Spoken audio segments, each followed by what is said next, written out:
Shalom sahabat kuntum yang terkasih. Kita jumpa lagi pada hari ini, hari Kamis tanggal 23 April 2026, yang merupakan hari biasa dalam pekan Paskah yang ketiga dengan warna liturgi adalah putih. Kuntum pada pagi hari ini mengambil tema Roti Hidup dari Surga.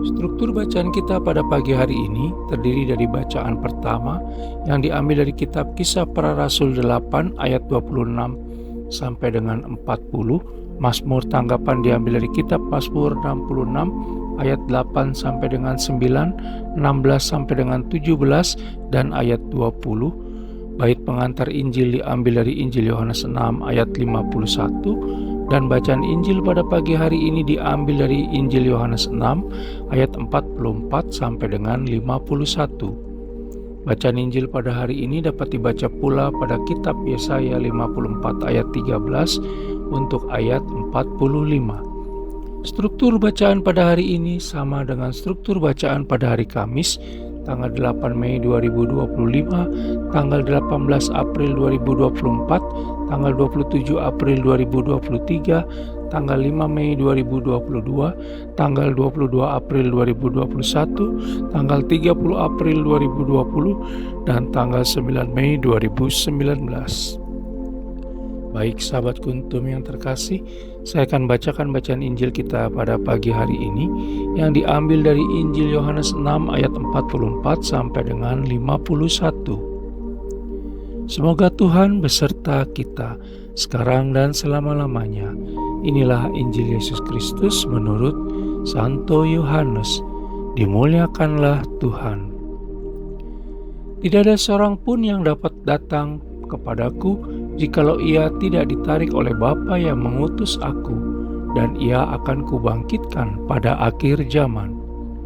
Ada tertulis dalam kitab nabi-nabi, dan mereka semua akan diajar oleh Allah, dan setiap orang yang telah mendengar dan menerima pengajaran dari Bapa datang kepadaku.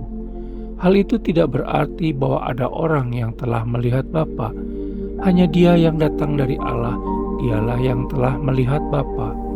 Aku berkata kepadamu, sesungguhnya barang siapa percaya, ia mempunyai hidup yang kekal. Akulah roti hidup.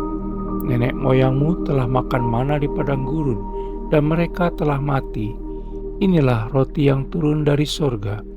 Barang siapa makan daripadanya, ia tidak akan mati. Akulah roti hidup yang telah turun dari sorga. Jikalau seorang makan dari roti ini, ia akan hidup selama-lamanya. Dan roti yang kuberikan itu ialah dagingku yang akan kuberikan untuk hidup dunia. Demikianlah Injil Tuhan, terpujilah Kristus. Sahabat kuntum yang terkasih, sebelum kita lanjutkan renungan kita pada pagi hari ini, jangan lupa menekan tombol subscribe dan like yang ada di bawah video kuntum ini, agar kuntum dapat terus berkembang, bermanfaat, dan mencerahkan sesama kapanpun dan dimanapun. Bila Anda ingin membagikan renungan harian kuntum ke jaringan Anda, silakan tekan tombol share yang ada di bawah video kuntum ini. Baik sahabat kuntum yang terkasih, mari kita lanjutkan renungan kita pada pagi hari ini.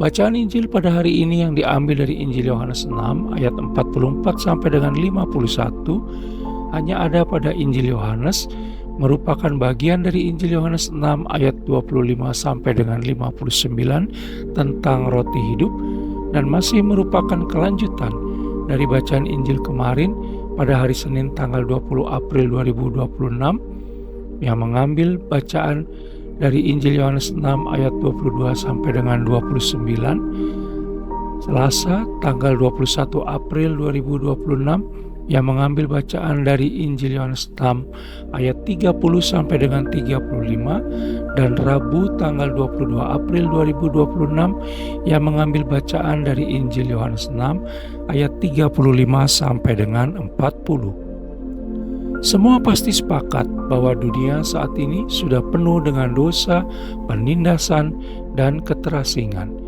sehingga Yesus Kristus hadir untuk menjawab situasi dan kondisi tersebut.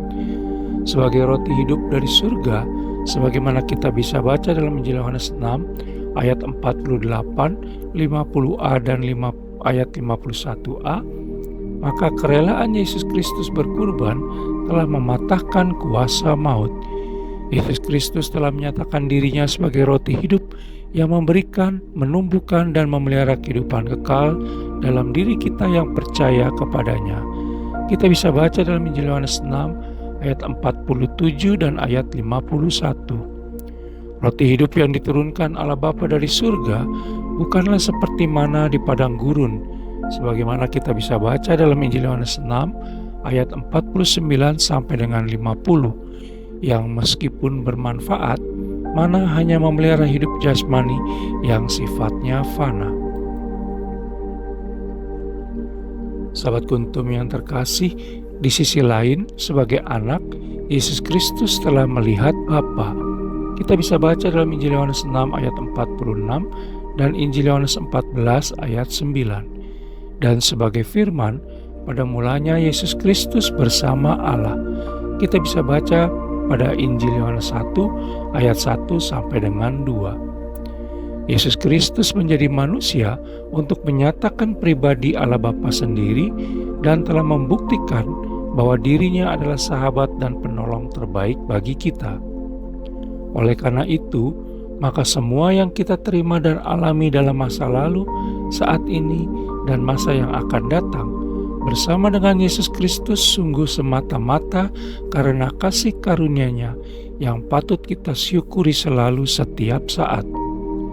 Baptis yang dilakukan oleh Filipus terhadap seorang sida-sida dari Ethiopia, pembesar dan kepala perbendaharaan Sri Kandake, sang ratu negeri Ethiopia yang pergi ke Yerusalem untuk beribadah, dalam bacaan pertama pada hari ini yang diambil dari kitab Kisah Para Rasul 8 ayat 26 sampai dengan 40 adalah langkah awal untuk hidup kekal. Sementara percaya kepada Allah Tritunggal Maha Kudus adalah pergulatan seumur hidup kita yang seringkali tidak mudah. Percaya kepada Yesus Kristus lalu kemudian menjadi miliknya seutuhnya adalah merupakan anugerah terbesar dan terindah dari Allah Bapa kepada kita, sebagaimana disampaikan sendiri oleh Yesus Kristus dalam bacaan Injil pada hari ini, yang diambil dari Injil Yohanes 6 ayat 44 sampai dengan 51.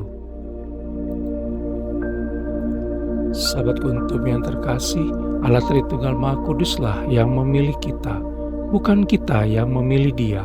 Kita bisa baca dalam Injil Yohanes 15 ayat 16. Tetapi sayang, tidak semua orang mau membuka hati dan menerima kehadiran Yesus Kristus, apalagi mau menyantap tubuhnya dan darahnya, serta percaya secara bulat, penuh, utuh, dan tanpa cadangan apapun kepadanya untuk mengalami hidup yang kekal. Banyak orang lebih mencintai maut daripada hidup. Dan semoga kita sepanjang hari ini selalu memiliki hati yang terbuka untuk mendengarkan panggilan Allah Tritunggal Maha Kudus. Sahabat Kuntum yang terkasih, bila ingin lebih jelas lagi, silakan melihat pada deskripsi yang ada di bawah video Kuntum ini. Dan jangan lupa untuk menekan tombol subscribe dan like yang ada di bawah video Kuntum ini, agar Kuntum dapat terus berkembang, bermanfaat dan mencerahkan sesama, kapanpun dan dimanapun. Bila Anda ingin membagikan renungan harian Kuntum ini ke jaringan Anda, silakan tekan tombol share yang ada di bawah video Kuntum ini. Terima kasih, selamat hari Kamis yang manis, selamat pagi dan shalom.